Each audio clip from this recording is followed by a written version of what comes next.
Okay, another video. Again, I love making the videos this way. As I said previously, it feels so organic and really easy to just speak my truth and what I know without the script. So what I wanted to sit down and talk about in this episode is the art of doing. So maybe as you saw in the thumbnail and the title of this video, it's a bit aggressive. I hope YouTube doesn't ban that type of stuff, but how to do killing the negotiator. How to do killing the negotiator. This episode is about the art of doing. So something that has been a big strength of mine forever essentially has been the ability to just do whatever I say I'm going to do. I'm going to start running every morning. I go ahead and do that and just continue on that path. I'm going to start a business. The same day I go and start that business. I go and I want to repair a relationship with someone. I go and do it right away. Whatever the task is that I set for myself, I'm able to just do. Many cannot do what they say that they're going to do, mainly because the negotiator has a mandate over their minds. Leads us into who is the negotiator.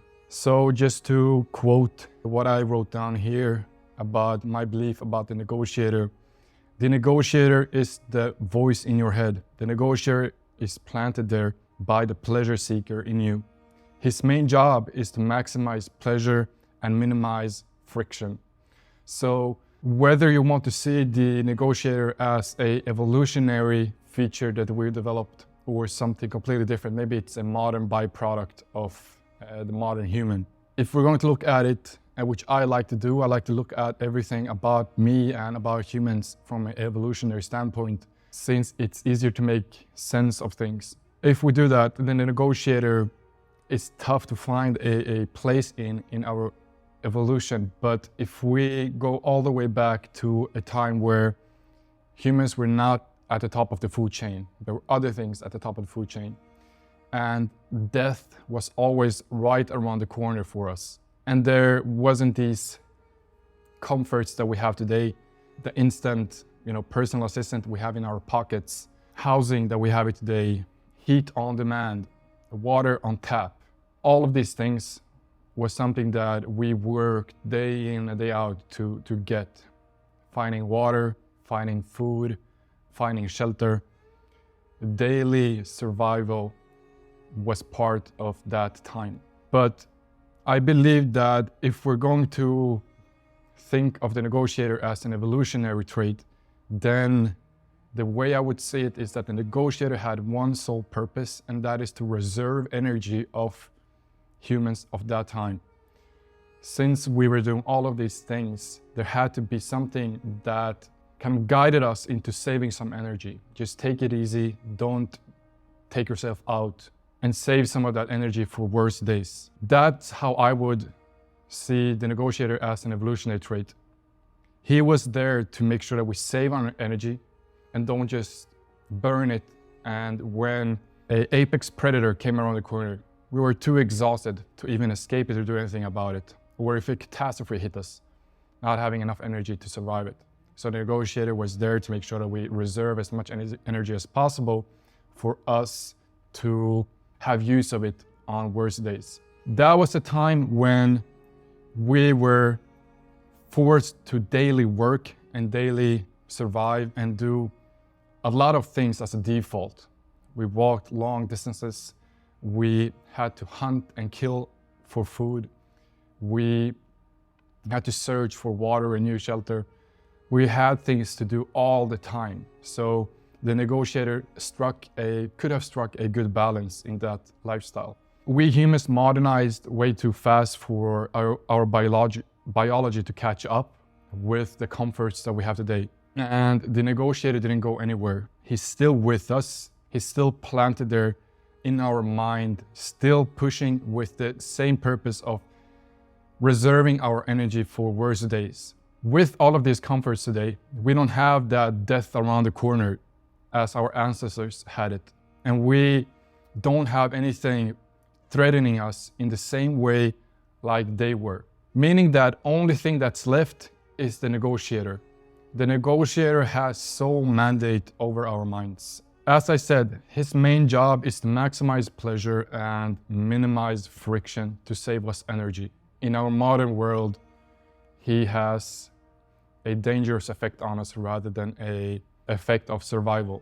And you might ask, how does he affect me? And again, I'm going to quote something that I wrote down here. The negotiator speaks loudly and very convincing when you try to do anything of discomfort or resistance. Want to know how he sounds to you?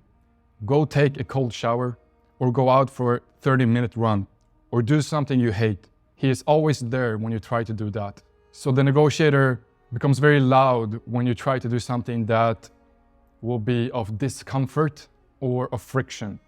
These two usually drain the most energy in us. So if you have set a goal that I'm going to run every morning, he's there to stop you from doing that. So it's more like, no, stay at home, take it easy, reserve some energy. We can do this another day. So one example of the negotiator having an effect on you, we can take that as an example again. So you going out and running. So you have set a goal for yourself that every morning you should go out for a 10, 20, 30-minute run, however long it is. When you wake up that morning, the negotiator is already there from the first minutes of you waking up.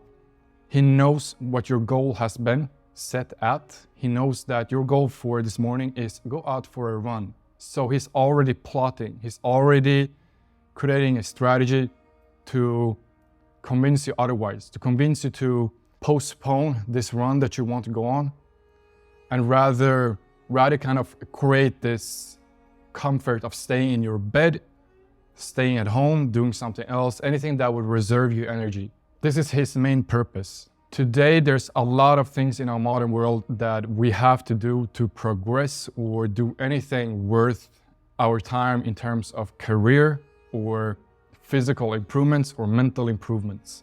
To sharpen your mind, you have to write and you have to read. To improve your body and your physique, you have to work out, run, lift weights. To progress in career, you have to do a lot of deep work. A lot of discomfort comes with all of these things. And all of these are full of friction. With the negotiator having the primary mandate in our minds, all of these things become such a blocker for a lot of people. That's why we have so many coaching programs today, people teaching how to just overcome this simple thing, which is the negotiator. How to work around this voice in your head that's trying to keep you down, keep you back from doing anything worth your time. And as I said, we can look at it from an evolutionary standpoint, but today the only thing that the negotiator is, he is a plant in your mind by the part of you seeking pleasure. So what the negotiator has become is he does anything but resistance and discomfort. He does the right opposite. Instead of cooking yourself a good meal, he rather goes out to McDonald's and buys a cheeseburger. Rather than sitting down doing deep work, he throws you on the bed and has you pull up a game or whatever it might be, maybe a movie, a Netflix, or whatever your habit is. He directs all of that visions and all of that ambition that you have to something else that is a lot more comfortable and a lot more easy. The negotiator is the ultimate strategist. He knows what he should say, what he can say to get you to do what he wants you to do. No one knows you better on that aspect than the negotiator. He knows what he can say to make you not go on that run. He knows what to say to not have you go and work out. Whatever the thing is, he knows you better than anyone else. Moving on to the next point, which is how to kill the negotiator. And again, I'm going to quote a thing that I wrote down here. The way I kill the negotiator is by silencing my entire mind. When my mind is mute, he has no outlet to speak to me. The art of doing is the art of silencing your mind. So the big strength that I've had for a long time has been my drive and my discipline. A third thing that I learned later in life, which just made everything that I do so much easier. Already with that drive, already with that discipline, I now had the skill of muting my mind, killing the negotiator, and just doing. And just as I said, the secret to this is learning how to control your mind, learning how to mute the thoughts in your mind. If you remember the last video that we talked about, I talked a lot about mind control and visualizing. The way I visualize my mind when I'm saying that I'm going to do something is by imagining an empty space, just imagining peace, quiet. I imagine something free of chaos, free of any mess. I visualize something that is completely quiet. One thing that I do every single day is I go for a run and then straight into the gym every morning. And right after that, I go straight into a cold shower. No days missed, every single day. The way I'm able to do this, if we talk about the cold shower, to describe my state of mind when I go into that cold shower, turn the tap on, it's silent. It's completely silent. No thought whatsoever touches my mind. If you were to read my mind, you wouldn't hear anything because there's nothing. If I told myself that I'm going to take a cold shower, my mind turns off and I go on muscle memory. I walk into the shower, I turn on the tap, the cold water, and I just stand there. Mind silent, the negotiator muted. He has no power to speak in those moments. To give you an example, you want to go for a run every morning, but you hate running. I hate running. I do not like running. And I hate to say that because I don't want to say these things out loud. Go watch my previous video to know why. Start practicing control over your mind. Learn the ways of muting your mind when you most need it. When you wake up that morning and you know that that's the morning that you're going for a run, kill any thoughts that tries to enter your mind. It's most likely a Trojan horse by the negotiator, trying to sneak thoughts to convince you otherwise. Silent your mind, just do. When a thought starts playing, kill it fast.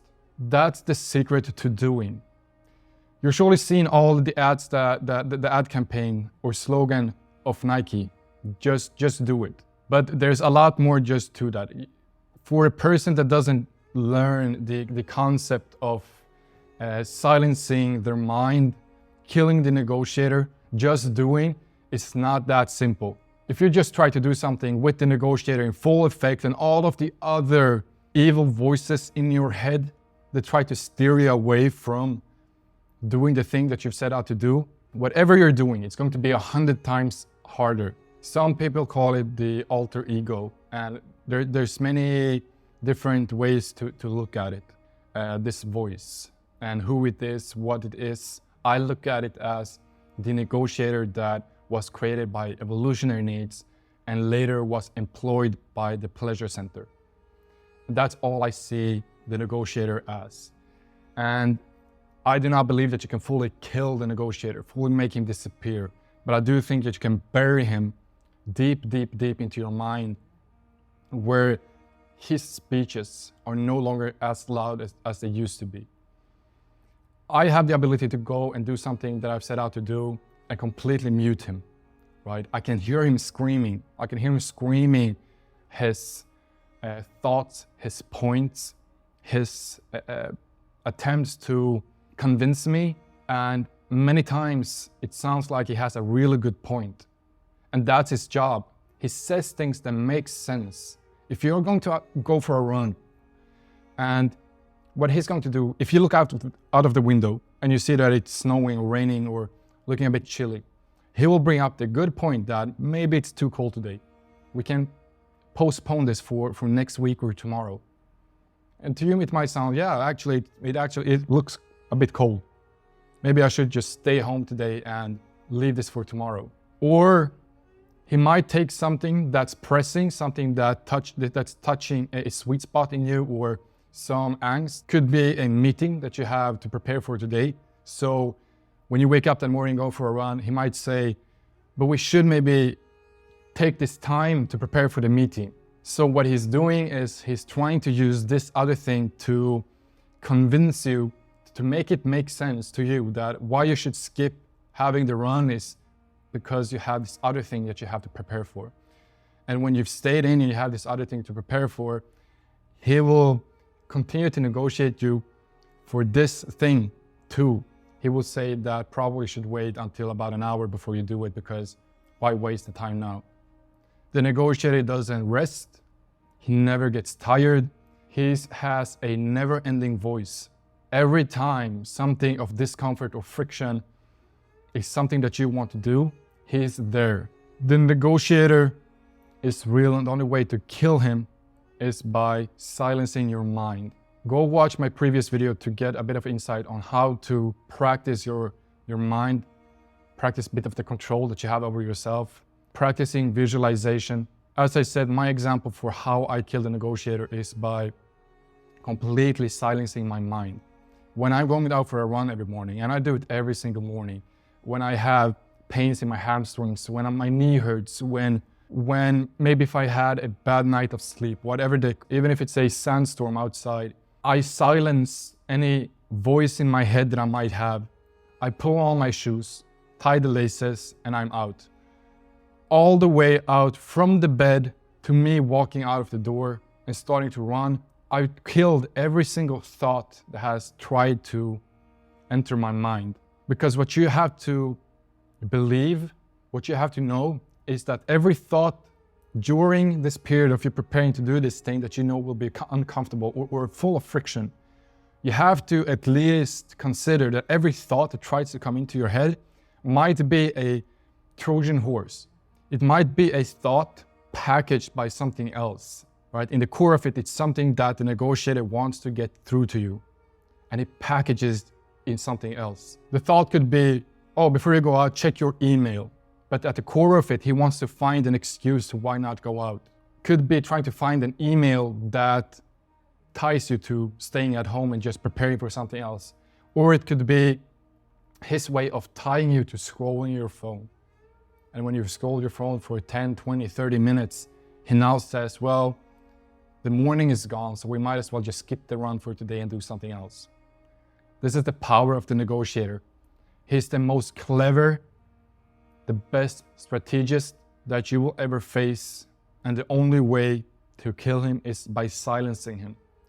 Remove the only voice that he has, remove the only platform that he has to speak to you, which is your mind. Learn to numb your mind, to mute your mind, and you will learn how to have control over the negotiator. And you will have the ability to just do whatever you go out and want to do. You will know how to silence your mind and just go and do it. Remove the power that the negotiator has over you, and you will be able to do a lot of things. That's everything that I wanted to talk about. How to do killing the negotiator, a superpower once you learn it and realize how powerful this skill is. You will not only be able to do so much more, but you will have more control over yourself and your mind and gain a bit of a stronger self-consciousness. Some ending notes. If anyone out there has a book or a resource or a research paper on this topic about the negotiator, please feel free to leave that in the comments, and I would love to look at it. I love to read. I love to look into this stuff. Many of these things I learned independently, but as I start talking about them publicly, I start to realize that there's a lot of available resources out there written by other people that have had similar experiences as me. And some ending notes. Some of my late idols like Kobe Bryant, Tony Robbins, and a lot more people have spoken about the same phenomenon, which is the negotiator, the part of yourself, and as a kid growing up, I watched these people a lot, and that could be the reason why I developed these thoughts and these skills unconsciously up to the point where I was able to master them. Not everyone has the same environment that they grow up in. I had the internet, I had YouTube, I watched these people. There were no one in my closest circle that I could look up to in the same way. So I turned to YouTube, I turned to internet. But not everyone has that. And that's why I make these videos, to share the skills and what I think that are essentially superpowers with anyone that watches this and hasn't been thinking about these concepts in the same way. So let me know if there's anything in these videos that you got stuck on and would want me to create a whole video for. I would love to do that, and I would love to share some more. So to close this off, thank you for watching, and I'll see you next time.